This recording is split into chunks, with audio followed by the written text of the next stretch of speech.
Here we go. Back in our normal time slot. Wednesday morning. Feels good to be back. Have you been to the gym? Have you hit the sauna up since you've been home? I've been out of for the routine. Yes, I did. I need to go over there. I felt it. Now, I didn't go today, but I went yesterday. I was up late last night working and got a lead in yesterday. Went and walked it and felt promising. So I had texted her all the breakdown, and she's like, "Can you put in 1 to 4?" And I'm like, "Well, if I'm competing, how close am I?" Yeah. She was like, "You're very competitive. Please send it." I was like, "Well, okay." Okay, and then she started giving me some more information. So I'm hopeful. I haven't got the green light, but yeah, we'll see. Well, good. So it's nice because I've been on a couple other ones this week, and I'm like, all they say is you're way below the others. Okay. Yeah. Garland. This one's in Garland. So okay. I seem to have pretty good luck in Garland. So yeah, you've done a lot there. You know that market for sure. So, well, the good thing is you're getting to go out and put out a lot of numbers and get a lot of at bats. So it would be interesting for you to go to keep track of knowing how many of these you have to do until you actually land one. I bet your percentage is pretty good though. I haven't done that in a while. It used to be like 20 to 1, and then I swear like the last 2 years it was probably 30 to 1. I mean, the odds were pretty bad before. Now people are getting a little bit more on board. I think agents seeing inventory sit. And if they're a good agent and they see a place that's extremely cluttered, or particularly this home that I walked yesterday, smoker's home, the lady that lived in the home, they moved her into assisted living, and so now they've got this vacant house with a bunch of stuff in it with a smoker's home. Definitely deferred maintenance. It's not horrible, but built in the early 2000s on this one.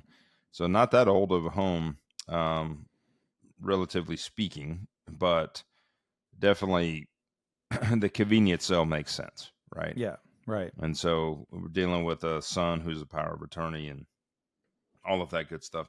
Those seem to be the ones that work. And now I'm dealing with another one that's similar.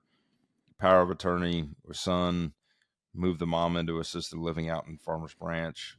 They put it out, 3 bids. That house needs a roof. It needs plumbing. The plumbing failed. And they're testing me, against, I think, at least 2 other agents. Yeah. Or not agents, but other investors. And, they're like, the agent that sent me the lead, she's like, hey, she goes, you're lower than everybody. I just have to tell you, you're the lowest one. I'm like, well, do they know it needs a roof? Do they know it needs foundation? Do they know it needs plumbing? She goes, yeah, we'll let them know. But here's the other thing. It's Farmers Branch, which is a pain in the butt city to deal with. And it has that Jack and Jill or the Hollywood bath like you had at Mapleton. Okay. So it's got to go city permits. It's got to go that trajectory because you're basically adding a bathroom. So instead of it being a 2-bath house, you're going to turn it into 2.5. And it's going to be a pain in the butt. Yeah. So I'm like, okay, if I'm going to do this deal, I need to make some money.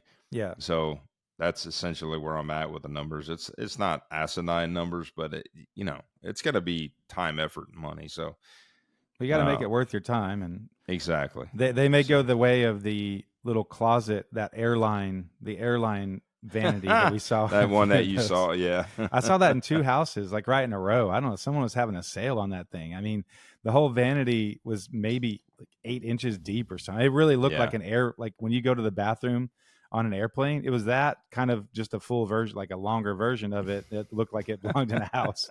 It was really bizarre. Like they somehow squeezed that in a toilet into this like mini closet and called it a 2.5 bath. But I saw it 2 times in a row. I'm always terrified on a plane. I make sure that, I clean my system out before I ever load a plane because I'm always terrified that I'm going to be on a plane and have to go number 2. And I'm like, how do I fit in here? Yeah. Like, it's bad enough to stand up and, and pee in the toilet, in an airplane. Yeah, But it's definitely awkward, especially, I'm tall, exactly. 6'3" Yeah. plus shoes, and I'm like ducking down to get in there. And yeah, you're a big dude, so if anything goes wrong, they're going to be looking at you. That's probably that guy, if Yeah. When anything. your elbows hit all 3 walls or all 4 walls, every which way you turn, Yeah. it's not going to be easy. Yeah. The funny thing is, I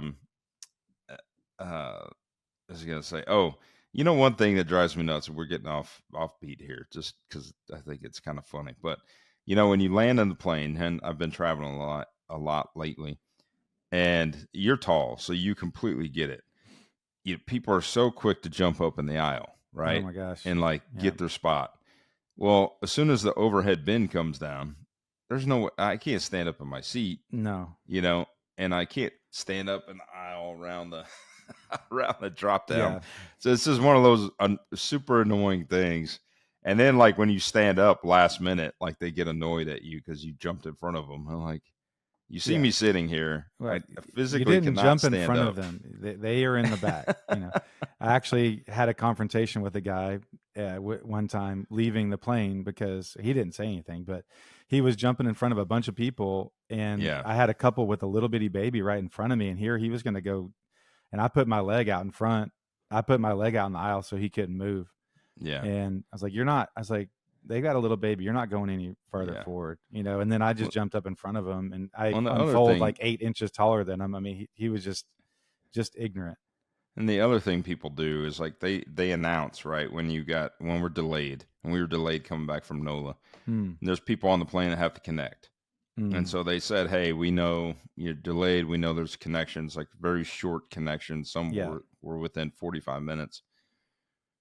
So will you please sit back? If you guys don't have to connect, will you sit back and let these people off the plane? I get that. And I'm 100% on board. So we sat back and waited. Sure. But so many people don't listen to that. No, they just they're up important, man. They got stuff to do. They get up and they're in their way. And it's like, come on, man. So I know. Airplane courtesy. Yeah. All right. All right. Well, I kind of sealed up some of my real estate deals. I'm in the market trying to find some new deals to work on. I've got one buyer right now. We're looking for her. It's actually Wally's sister.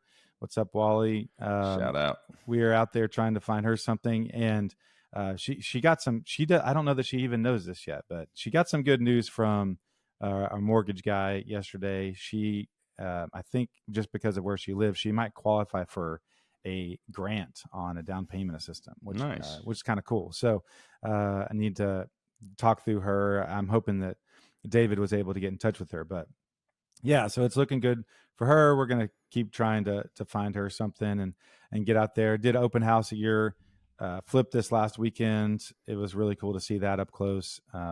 We haven't got an offer yet over there. I don't think you got an offer. Aubrey, yep. So you need a little to go slow. Back. We need your luck to rub off because. Well, I need to go back because I left my speaker there. Every time I do a freaking open house, I leave something and I have to go back, So I've left a speaker at one of your open houses. I think it was Wiley. And you're like, hey, is this yours? Yeah. So I left because it died. And so it wasn't playing music at the end. And so I didn't even remember that it was there. So I've got to go back and hopefully some good luck. We had a couple of neighbors come by. They're deathly afraid of you renting that house out. Like that's what everyone was concerned about. So, but it's a really good value. I looked up, of course, I looked up the comps and try to sell it to the one person who came through that was real, I was like, I really want them to understand, like, look, this is a good price for this, something sold right around the corner, same floor plan, same square footage for $17,000 less, and it wasn't renovated. So you're getting a $50,000 renovation, and you're getting into this house for $17,000 more than someone paid around the corner. Your value is going to be secure. So anyway, I don't, he's kind of all over the place, looking all over town. So I don't know that he was even honed in on that. But I think you'll get it eventually. It's just kind of a weird market, which And I got to put it out to Ben Baker. So, Ben Baker, obviously, thank you for filling in on the show a couple times for us, and last week for me, and being a guest on the show. But I was talking to him, and he had a property in Aubrey, and I knew Aubrey was going to be somewhat of a challenge. We talked about it on the podcast last week, going live, and I knew it was going to be somewhat of a challenge just because the market speaks, and you can look at the days on market and all that good stuff. Anyways, talked to Ben, and Ben said he had one in Aubrey, a little bit higher price point, but sat on the market 3 weeks, no showings. Had one showing, and they wrote an offer, and they executed it, and here we go. Nice. And so it's just bizarre, I think it's just, the amount of buyers out there looking right now at this particular time, slower activity. Yeah. Aubrey obviously is further out there. It's up north, but you get a lot of value for your money. Oh yeah. I mean, and that's a big part about it is it's almost 1,800 square feet. Yeah. It was built in 2005. We just completely updated it. And it's got a brand new roof on it and open floor plan, open concept. Pretty new air conditioner. Yeah. I mean, you're walking into a house that's like really, really good for the price. And I think the values in those areas are just going to go up. The school district is just going to continue to get better.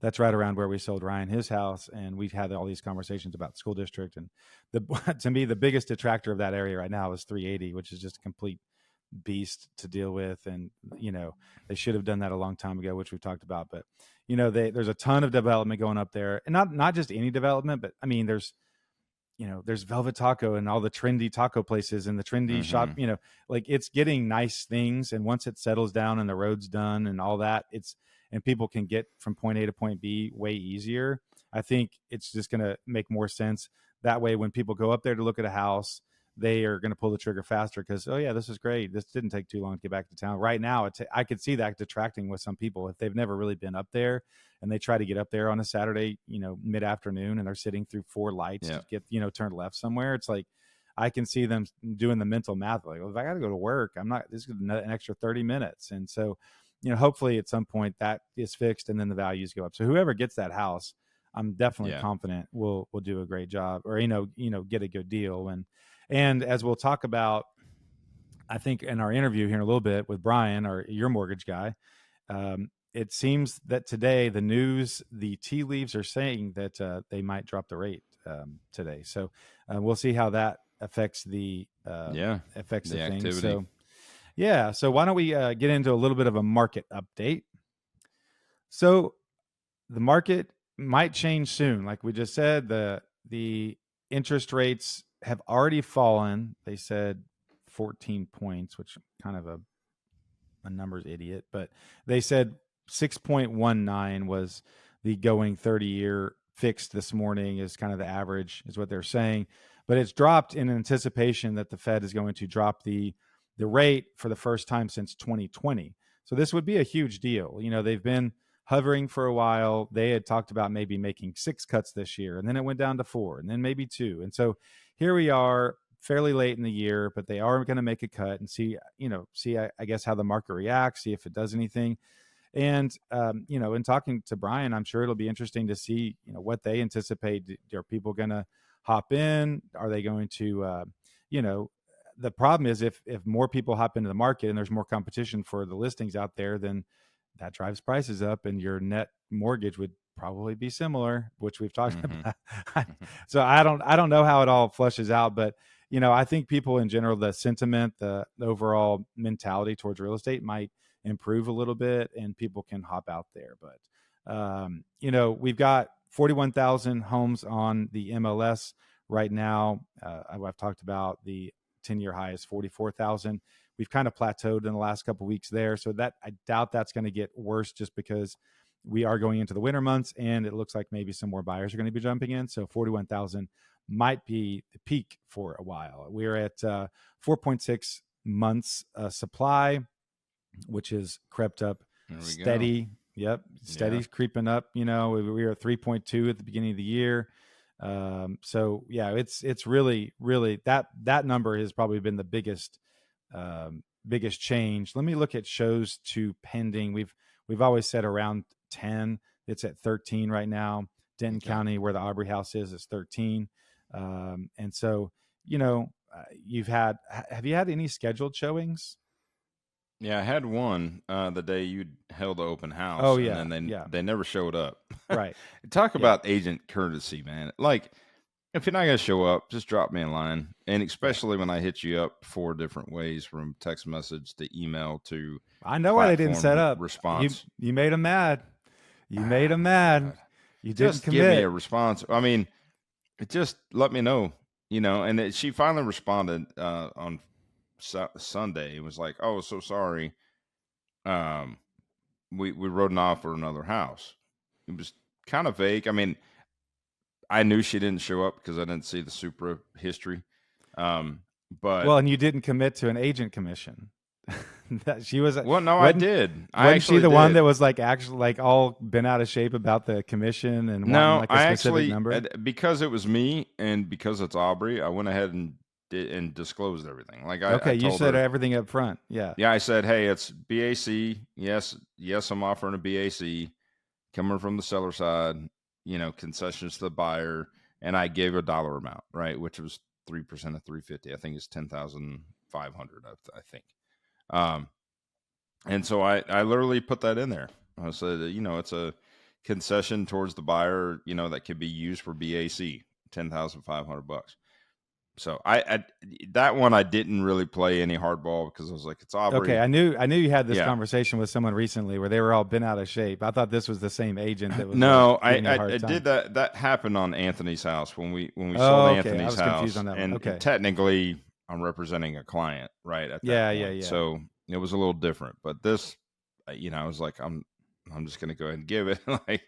She's expressing interest. Let's go. Yeah. So she did the whole dance with me, and then it never came. And then when I asked her, I still try to get it out of her.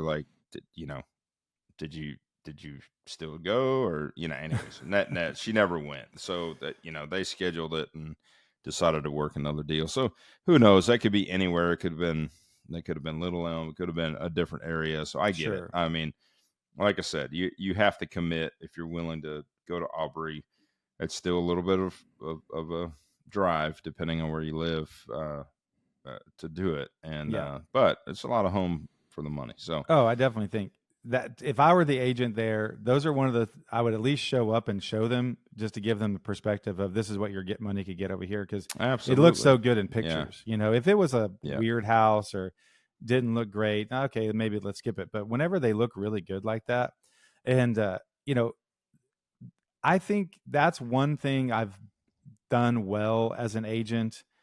Thinking about several of the deals that I've closed in the last year and a half, a lot of those are actually houses that I brought to the table. For whatever reason, they either weren't popping up on the generic search that we had set up, or they had said, well, I only want something that's this big, or whatever. It was slightly out of the parameters that they said. And you bring something to the table and you're like, hey, I know this isn't exactly what we talked about, but I think this would, let's go check it out. And several times that has been the house that we've gone with. And so I think as an agent, sometimes it's nice to, be knowledgeable about the area and know what's a good deal when you're right. Like, hey, this seems like you would at least want to check it out and push someone to that. You bring up a really good point. And I think one thing that, consumers, consumers have their fingertips on everything now, right? You can set up all these different drips, whether it's, Zillow or any of these big websites out there that are sending you property, right? So there's definitely a lot of cases. You had this the other day, actually, with your current buyer, where you sent her something, you try to set up a showing. They didn't want to do the showing. That you think there was tenants in the house, whatever. And she sent you a couple properties. Hey, look at these. And you pull them up and you look at it in your system and they're pending, right? So that's one of the biggest issues with these other websites out there, is that they don't show real-time data, right? Yeah. So you can't really see from a consumer if it's under contract or pending or whatever.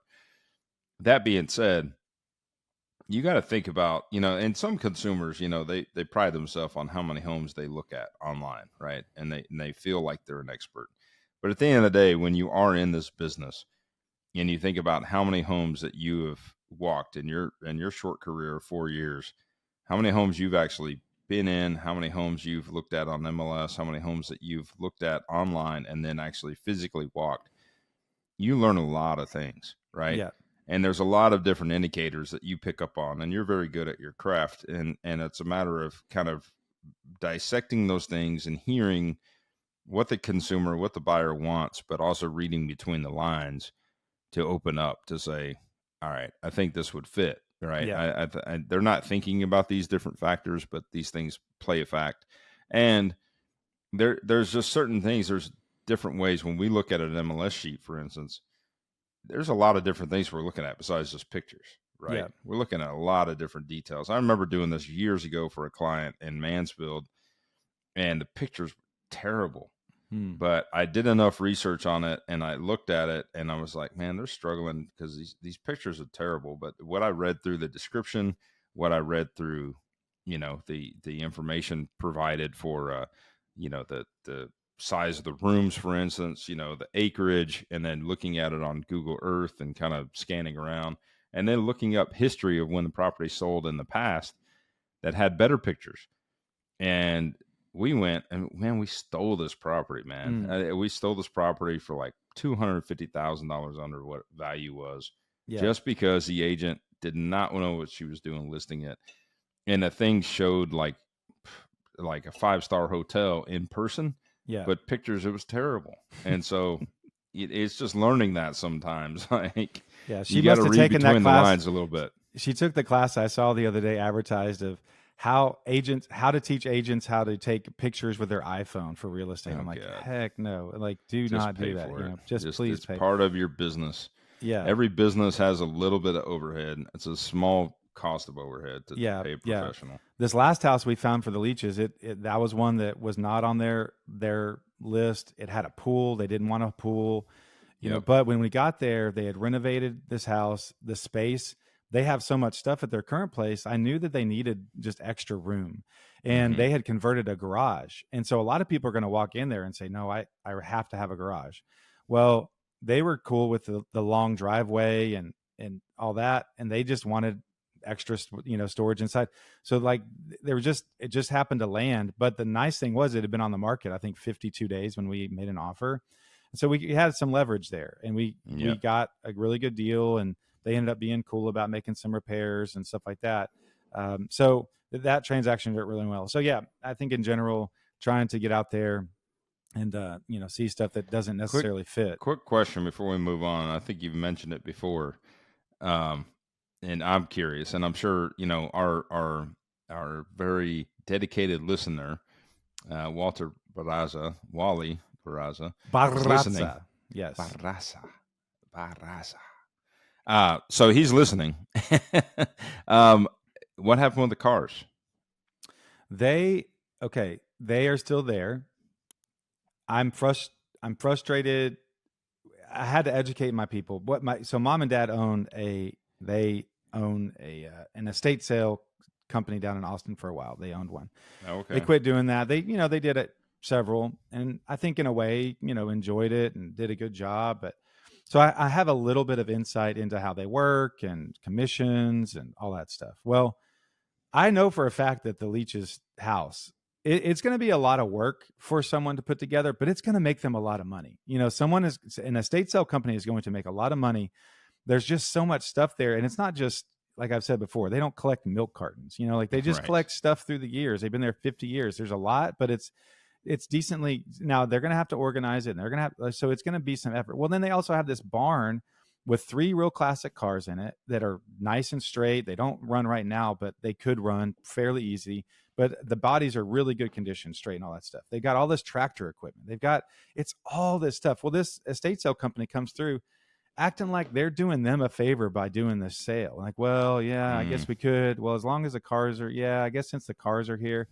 So but I told him, I was like, look, you really want them to give you a value of what they're going for, because you don't want these people to come in and take nothing. And the other thing is that you don't want them to sell it to their, best friend cousin that comes in, and then they're going to go resell it down. So they're still there. And the timing was just, we went to Mecum auction. It would have been a decent thing for Mecum. Good Guys is actually going to be over in Fort Worth in, I think, 3 weeks. They have a swap meet over there. So there's probably some extra areas, but this is one of those things where we've talked about, they did really well in the house. They got a good deal on their new house. And I've said, just look at the big picture.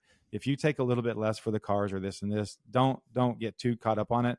And so I hope they get good numbers, and I hope this estate sale company treats them right. But that's going to be their marquee item on their advertising. I'm sure they're going to take some pictures of the cars and the barn and all that stuff, and really try to draw some people in. So I hope they get good numbers for them, but they are there. If Wally is interested, I'm sure they're going to be, or knows anyone that's going to be interested. They're going to be there. So anyway, I mean, can't they just call a Gas Monkey Garage? Is that still a thing? Or I think they probably could. It's just there's 100 other things for them to do, and sure. I just think it's overwhelming. And to kind of hand it off to one person, this buying investment properties. I mean, that's why you get things cheaper. It's because you're an easy solution. Convenient. There's other solutions, and I'm one of them, and this is a convenience deal. So I think if they had started a year ago anticipating moving, and they could have really gotten top dollar for some stuff, sure. But it's just not how it worked out. So I'm going to go over there actually this weekend, I think, and just make sure everything's kind of progressing. They're on a lease back right now. So I just want to make sure everything's going okay. I think you should buy that moped. we could buy the moped. And what you or I, you could drive the moped and I could be in the sidecar. We should at least take a picture of that, because that would be like very much a cartoon. It's like the Death Trap moped, but we should take a picture of that. Anyway, all right, let's talk about a little bit of news. So I did not send you a ton of news articles this time, but I have saved some, and some interesting ones. So I did send you this. There's a house for sale in West Dallas. Did you see the pictures? I saw that. I saw it come through my social media. It's on Chihuahua Avenue. And so I guess the architect / designer, they're pretty confident in the value of it, because I think it seems like it's a spec house possibly. Mm-hmm. And they went all in on the idea that it is on Chihuahua Avenue. It is a modern looking house. We'll try to link it, although it's in the news. It's on Dallas Morning News. But it's for $1.3 million. And the front facade, one whole panel next to the door, is like psychedelic green, almost spray paint type green mural, which I personally like, but I don't know how many people are going to like that. And then they have an 8-foot blue dog sculpture out front looking Chihuahua. At the front door. At Chihuahua, and it's on Chihuahua Street, right? So it's just like they're buying into this whole deal.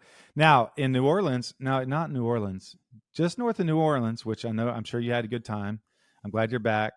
You survived Bourbon Street, but just north of there in Lafayette, there is a place called the Blue Dog Cafe. There's a famous artist who makes these paintings, the Blue Dog paintings, and he has a cafe there. And there's his art's like all a over blue the place. Healer, though, right? Yeah, That whole concept. Yeah, he's like a blue healer. So this kind of is playing on that maybe. But I'm like, man, this takes some guts to do a $1.3 million spec home, and it's on a corner. It looks like it's on a pretty busy corner, and I mean, it's a statement piece.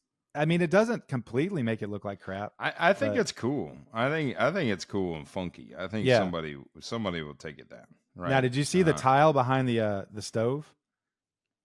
This could be a tattoo saw it, idea. But I didn't look. I think it's an owl.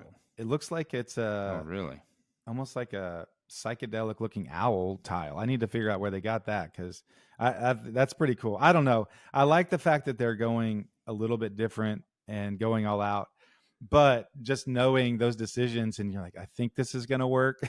You're definitely going for a specific buyer on something like that. Speaking of crazy properties, unique properties to the market this week. You know what? And we might add that to our weekly update. That might be kind of cool to try to find something unique to talk about every week, as far as some crazy listing or something that's a little Zillow Gone Wild is a whole Zillow Gone Wild is an Instagram thing? Yeah, it's a thing, so we could definitely find something on there. So look at your text right now for a property. Well, I'll go ahead and put the address out there. I mean, I don't mind this guy getting the publicity.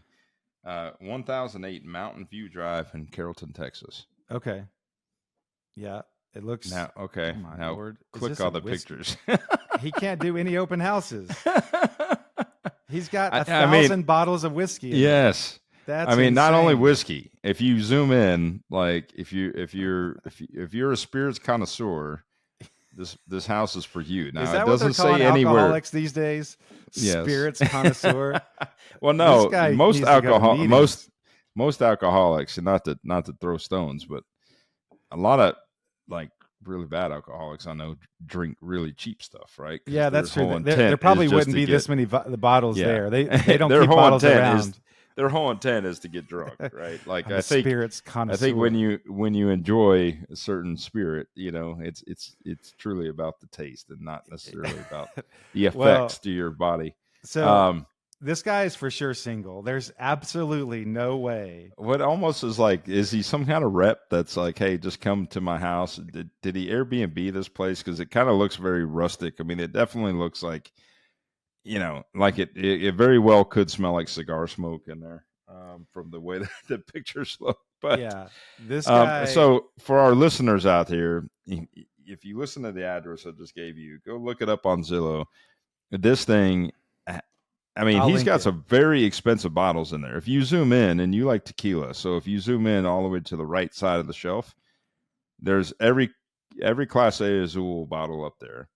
So everything from the the white bottle to the ultra to the teal bottle to the mezcal bottles, and then if you zoom in to the bourbon shelf, I mean, he's got Blanton's, every kind of Blanton's up there. He's got this is Eagle Rare, and then he's got the crazy expensive Eagle Rare in there that's got like the actual eagle on the top of the decanter.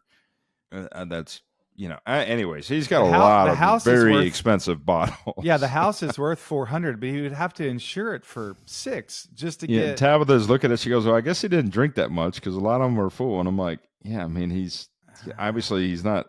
He's a collector, crazy. Right? But it's crazy. Like, and it's not just one spirit. I mean, it's multiple spirits. But this is like a stacked, formal living and dining that is it racks. I mean, floor to ceiling, shelves in there. Like, I mean, what you would expect to find in a liquor store that's full of alcohol. Some people collect books, but this non-alcoholic guy is a spirits connoisseur. I'm just kind of surprised that the agent took it on. Was like, yeah, let's go ahead and showcase this and not like, hey, you need to box all this up before we list your house. I think the stager did not give them a memo. Or maybe that's a new staging company. Maybe people are giving Rebecca a run for her money, and it's just like they're going all in on the liquor look. I mean, it doesn't say anything about liquor will convey, because you might have some buyers. It'd be $100,000 more. That's insane. So buy the house and get $100,000 worth of spirits for free. No, that's cool. We'll have to. Yeah, I think that's a great idea. We'll start finding some cool listings, and that way we can list them on there. Another just funny quick hit story I saw. This has been in the Dallas Morning News now 2 weeks. I'm like, man, it is a slow news time in the real estate world for Dallas Morning News, because this article has been on their front page for a while, like a week. And the title of the article is "New Restaurant in Uptown Offers Breakfast, Lunch, and Dinner." That's the name of that's the article. I was like, is it really that big of news to make a whole article about a restaurant that offers breakfast, lunch, and dinner, and to keep it on their front page for a week? I'm like, this is a sad statement about our restaurant world. Well, doesn't Denny's do that? That's what I'm talking about. McDonald's has had this figured out for a long time. Yeah, I think there's doing Denny's great in Uptown somewhere. Uptown Cracker Barrel. We should bring that in. They could go and get some cool candles and some, old school candy. Interesting. Yeah. Uptown modern. You know what? Though, somehow we cannot do a podcast without talking about food. I think it's fine. I can't go through a day without thinking about food. So I think it's the real estate heavyweights. It just is what it is. So, yeah, a couple other interesting things, interesting articles. Tell me, what do you think about this? There is a building that I was trying to find this article. There's a building that was selling in just north of Houston in Tomball, and two doctors, I guess, owned this whole fraud thing. They're suing them. These investors who actually are from Dallas are suing for fraud, and it's all over plumbing. And so I'm kind of torn because they said they hid plumbing problems during the sale. And then when they bought it, they realized, oh no, there had been a flood because of plumbing, like sewage problems, like bad sewage problems in this hospital, which is crazy. Oh gosh. Okay. And then so they're trying to go back on that. Well, then they also said they're suing them because they inflated the value of the property because one of the doctors who has an interest in it, quote unquote, rented way more space for his practice than he needed. And they said it, obviously inflated the cap rate and the value. And then what's the ironic part is the doctor got out of his lease after the sale based on plumbing issues. And so he cited the same plumbing issues that they evidently had hid during the sale to get out of his lease. Which sounds awful, but then I thought it's kind of on I think to me, it seems like it would be on the purchase people a little bit, because it's like, did you not do any due diligence? Like they should have inspected the plumbing. They should have asked, maybe they just didn't give them any records. Maybe it's kind of the equivalent of, bringing the plumber in 1 week before and clearing everything out and making sure it's perfect, good to go. But they know, like, in general, I don't know, like, how do you interpret that? Is that more on the buyer, or is that more on, of course the seller shouldn't hide stuff, but I kind of think, I don't know, like, I don't know if it's worthy of a suit. You did your due diligence. You bought it at the end of the day. You probably did due diligence on the rent roll and who the tenants are and all that stuff. So I don't know. What are your thoughts on that? I mean, I think if the seller is, deceitful and did not disclose this, I mean, I don't know how it is and this is commercial, correct? Yeah, it's $36 million. It's not like this $800 million I don't hospital. know how, it's like a smaller, like, building. I don't know how disclosure guidelines and things like that work specifically in commercial. It's a good question. I don't know. Because your deal was smaller. Like, you kind of bought yours as is. Like, you knew it was. You kind of knew yours was needing residential work. Versus commercial. A lot of times, contracts are not always. They're not always promulgated. Okay. Like you can use, like myself, obviously not being an attorney. I use a promulgated contract, a promulgated lease, for my, for my strip center. But in a lot of cases, the commercial property, especially something of that size and that statute, a lot of times attorneys draw up the contracts, and attorneys will redline the contracts when they're going back and forth in negotiations. So it's very possible that they had a disclosure in there that says you're buying this property as is, where is. Yeah. Like, do your own due diligence. Yeah. This is what you've got. Right. So I don't know. I don't know how that works. I know in residential world, that falls back on the seller, because if you know something, you should disclose it. And if they could prove that you knew something and you purposely did not disclose it, then that does come back to bite you. Right? Yeah. So it's very important on residential stuff to definitely disclose that you know something, and at least put the information out there. Like, at the end of the day, I buy a lot of properties that, there's either a known plumbing issue or there's not a known plumbing issue. And it's a matter of just knowing those facts when you buy the property, right? Yeah. And there's times when I bought property and then realized that there's plumbing problems afterwards, and the seller may have not had any knowledge of that, particularly. So it happens, right? Like it happens both ways, that you may or may not know unless you do the proper measurements of, static line, a hydrostatic test. You really don't know if you have a problem or not. But if a tenant got out of their lease because there was backup and sewage problems and things like that, you would think, and then they don't disclose it as the owner. The tenant is also the owner, and then yes, obviously these guys are trying to be sketchy, and I think they probably need to be. They need to at least let them out of the sale. That the end of the day, they should let them out of the sale, and the whoever bought it from Dallas, they should be able to move on. That, to me, that should be the end of the, but it did make me think, like, kind of what due diligence goes into it. How would they hide all this stuff? And I don't know if maybe they're just, it seems like these doctors got in over their head and didn't know how to handle it. And so they were trying to inflate the value of this property just to get out of it. And they might've spent a lot of money on repairs, and who knows what they had gotten into. So anyway, one last news story, which is a tale of caution for our listeners. And I honestly, I don't know anything about this, and it may be something that I actually take action on this week. But I had heard a couple weeks ago, well, somehow I got onto my algorithm that Elvis is still alive. Elvis, there's a guy, there's a pastor over in Arkansas that evidently might be Elvis. It's really interesting. I think his name's something Joyce. Anyway, it's very compelling. But Elvis was also in the news a couple weeks ago because Graceland almost was like kind of foreclosed on. And so it was in this article. This is this crazy fraud case.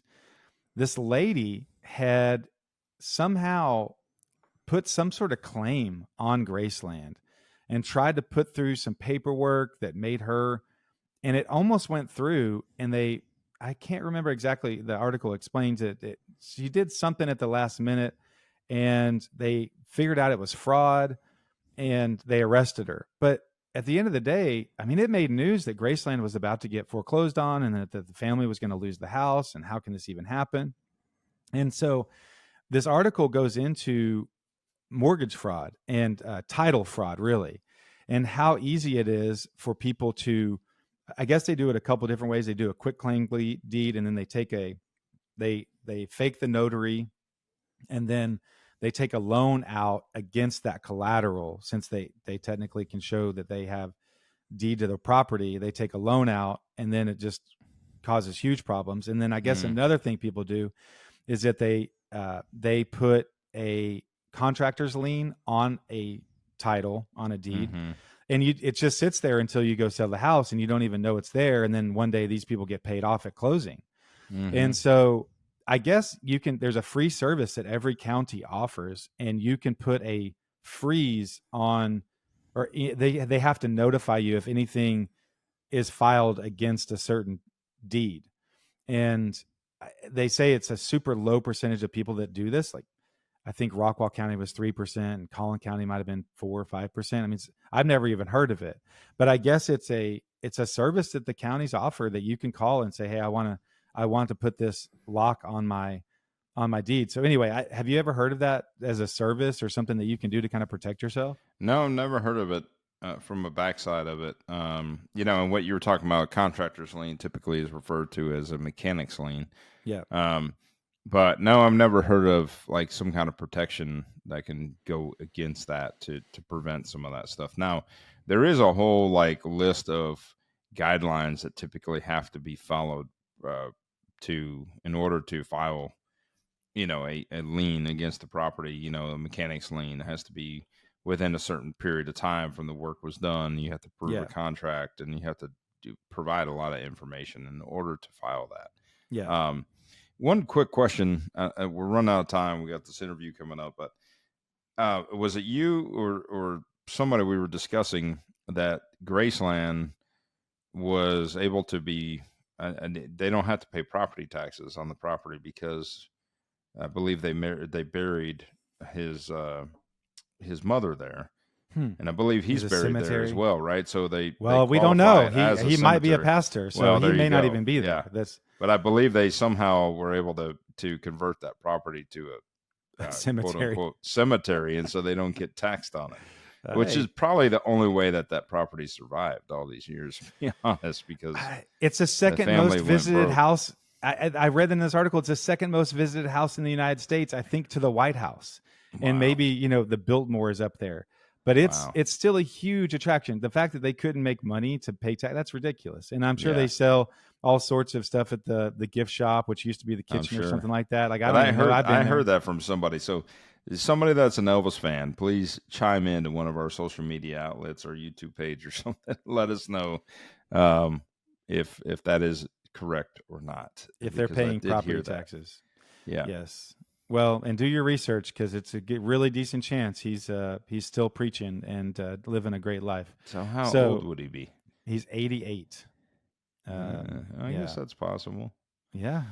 Oh, there's all sorts of don't get me started. There's all sorts of pictures and videos, and he made a slip one time and referred to himself as Elvis, and he's got a picture in one of his videos of his Elvis's grandma on a shelf.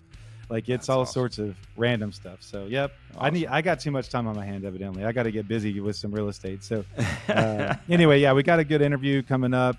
Brian Beatty, mortgage guy, and definitely check that out. If you have not, subscribe, follow us on YouTube, follow us on Instagram, Facebook, Tavis Westbrook Designs. I'm Ashton Hines, Dallas real estate guy. Text a friend, tell them it's a good show about the Dallas real estate market. You got to follow along every week. Until next time, have a great day. Thanks, guys.